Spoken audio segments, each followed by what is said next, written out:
A new developer diary for Starfield has just dropped, showcasing brand new faction details, dialogue details, some information about the RPG mechanics of the game, some information about companions, and so much more, alongside some brand new in-game footage and concept art that has been shown off. There's a great deal to go over, and it is an exciting time to be a Starfield fan. How is it going, everybody? My name is DeMarco, and here we're going to break down everything that we learned from the latest, the second entry in the Into the Starfield series, directly from Bethesda Game Studios themselves. Of course, I'll be throwing in some of my own ideas and thoughts and some speculation about what's been said, so I'm not just regurgitating what was stated in that video. And then on top of that, in future videos, I'll break down some of these aspects in greater detail. So if you're excited about Starfield, you want to stay on top of everything about this game, consider subscribing and sticking around for more. Immediately in the beginning of the video, the team jumps into information about the world they are trying to create. They describe it specifically as not just an RPG,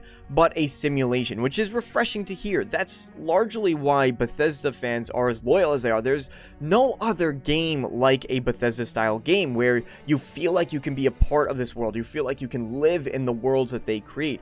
They're truly some incredibly unique experiences. This level of realism, this attention to detail, we've heard Bethesda talking about these things in the past. Specifically, the detail that we've gotten in the teaser trailer for Starfield, where the ignition sequence is actually accurate to how it would be in real life. Pete Hines is on the record of saying that level of detail is necessary when you're trying to immerse your players in a world and not pull them out of the experience. And with Starfield, especially when you consider the technology upgrades, the brand new engine that they're using, we can probably expect a level of detail we have never seen in a Bethesda game before. Immersion and realism are two of the major reoccurring points that Bethesda, whenever they talk about Starfield, keeps coming back, and I think ultimately this is going to lead to Starfield being one of the most immersive experiences we've played from Bethesda to date. Next, Todd Howard talks somewhat at length about some of the character creation details that we can expect, including some information about backgrounds,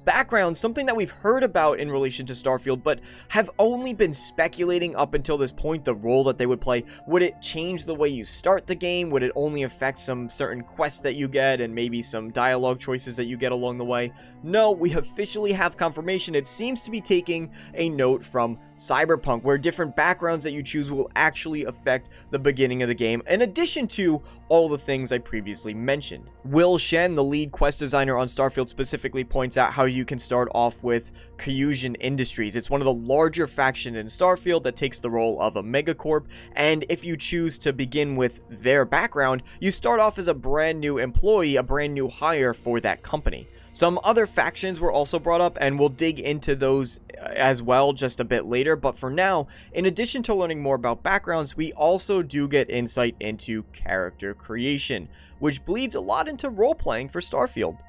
Todd Howard during the video mentions that with Starfield, it's nice to go back to some things like backgrounds, traits, defining characters, all the stats. Todd Howard says that so many games are doing these things, and players are ready and open to some of the more hardcore RPG elements, which is something Bethesda used to do in the past, but has waned down in recent years. So it's an aspect that I think a lot of fans are looking forward to. Diving into some of these in more detail, the first big one is traits, and fans of Fallout New Vegas will likely get pretty excited over this one. We haven't seen traits in a Bethesda game in quite some time. Now, at their bare minimum, traits are used to give you certain stat boosts to different areas. You have +3 to your gun skill, or +5 to your persuasion skill, that sort of thing. Not very interesting. At their best, they will actually define how you go about playing certain characters, how you approach situations and tackle challenges. This helps to make every single playthrough feel a bit more unique, whether it gives you a new avenue to complete a quest or new dialogue options.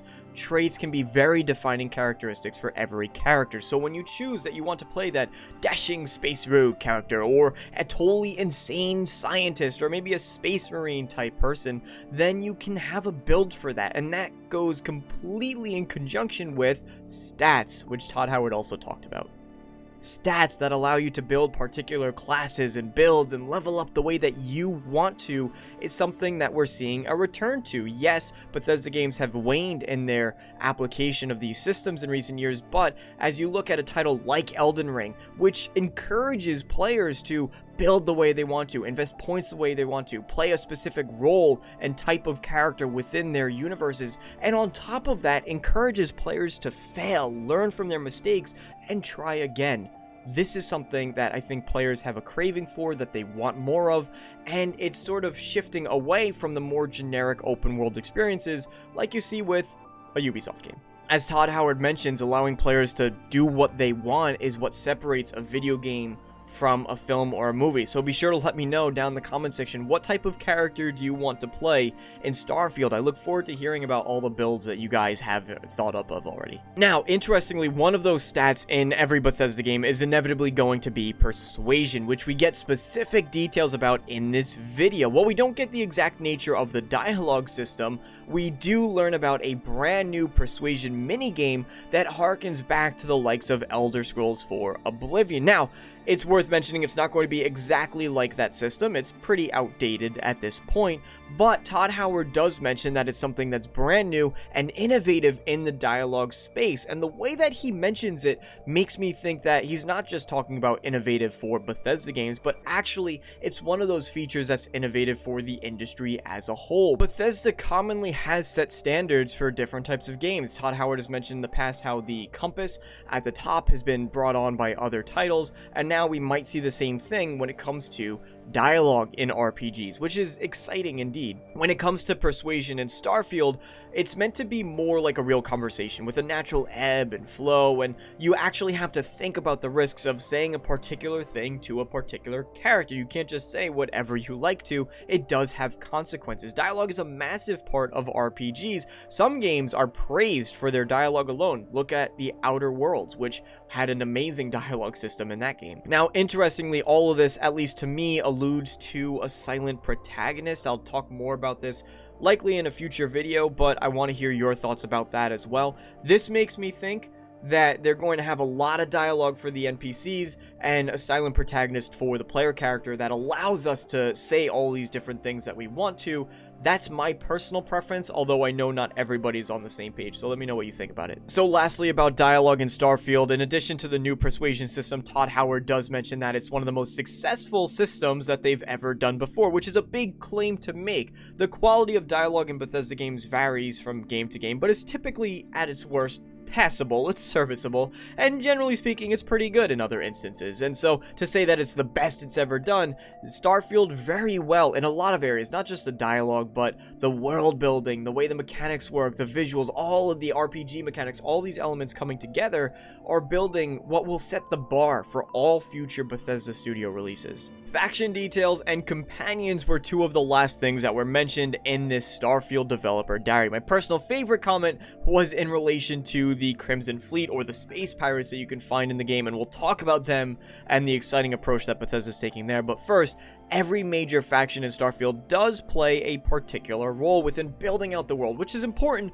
to make the world of Starfield feel believable. The United Colonies and Freestar Collective are brought up. We've heard about them before. They represent the future of Space Republic idealized and the Space Western Fantasy groups respectively. These are, as we've learned in the past, the two largest factions in the game, and previously were at war with one another in events that take place before the start of Starfield.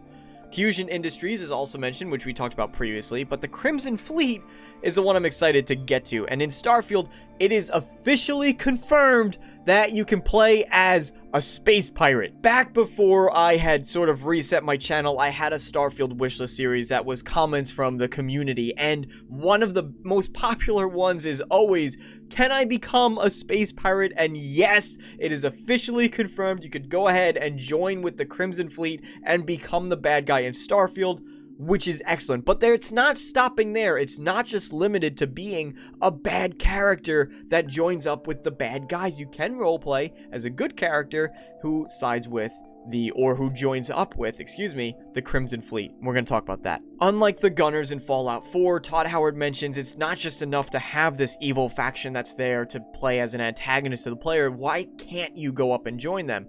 And as a result, Emil also addressed the fact that, yeah, you can look at this faction and play as a good guy, but you can report back to your superiors, as he says, and you can play as the space cop character. So it's already been thought up how might different types of players want to interact with these different factions. And likewise, I would expect the same for good factions. In a similar vein to these other roleplay options, one thing that I haven't mentioned is how they actually consider, well, what happens if a firefight breaks out right now? How does the game respond to that? And they're considering that, which makes me personally believe there's going to be role-playing options to just kill any character that you want. Now, that's not a guarantee, that wasn't officially stated, but these comments are making me think back to the likes of Divinity Original Sin 2, where you can truly just do absolutely anything that you want to an extent. The freedom that you get in a game like Divinity is almost unparalleled, and all of these comments are making me think something similar we might see here, and that's exciting because honestly, Divinity is one of the best RPGs I've ever played. And lastly, companions, a spot where we actually get some beautiful, what I'm guessing is in-game footage of our favorite robot, Vasco. Hello, Captain. How may I be of assistance? And this, I assume, shot is filmed in maybe a cargo hold of the player ship that you will likely get in the game. Whether or not you'll have different ships to choose from, again, we don't yet know. But at the very least, Vasco is here, and it looks absolutely incredible. I can almost can see the rest of the game looking incredible, but from this shot alone, it's very promising. The overhauls that the creation engine has had are absolutely insane. We already know about the photogrammetry that's being used for the environments in Starfield, where they scan a real-world location and then use that as the starting point to build out their worlds to make them look more believable. But in addition to that, the same similar technology is being used for the NPCs and the characters themselves, making them appear more realistic, more vibrant, and more personable, which is an incredible jump for the creation engine. These visual upgrades are just compounded on top of all of the other improvements that we're seeing with Starfield from past Bethesda games. And I can't wait until finally we get that E3 stage floor showcase that's coming up in just a couple months. It'll be here before we know it, and it's already promised a summer gameplay reveal for Starfield. Thankfully, it's not just visuals that are being overhauled for characters, but also the way they react to you, the player. One comment that was made by Todd Howard specifically states that within Starfield, companions are going to be more reactive to what you do, what kind of player you are, possibly what factions you align with, which allows them to feel more believable, more realistic, and hopefully we'll get more attached to them along the way. But also small things that make them feel more ingrained in the world, where they will make comments about the environments you're going across and the landscapes you're seeing. We got a snippet of that in Fallout 4, they do it every now and again, but Bethesda's working to expand that to make them feel like they're existing in this world independently of you, the character. Not everything revolves around you, although it does in these games, but they could at least try to make it seem like it doesn't. And as I'm sure you've noticed in the background, tons of new concept art was shown off in this developer diary, and I'm planning to dive into each of them further in a future video, so do stay tuned for that. But thank you all so much for watching. Like the video if you liked it, dislike it if you didn't, and let me know your thoughts down in the comment section about all these new updates. Thank you all so much for watching, and I hope to see you all next time. So long, everybody.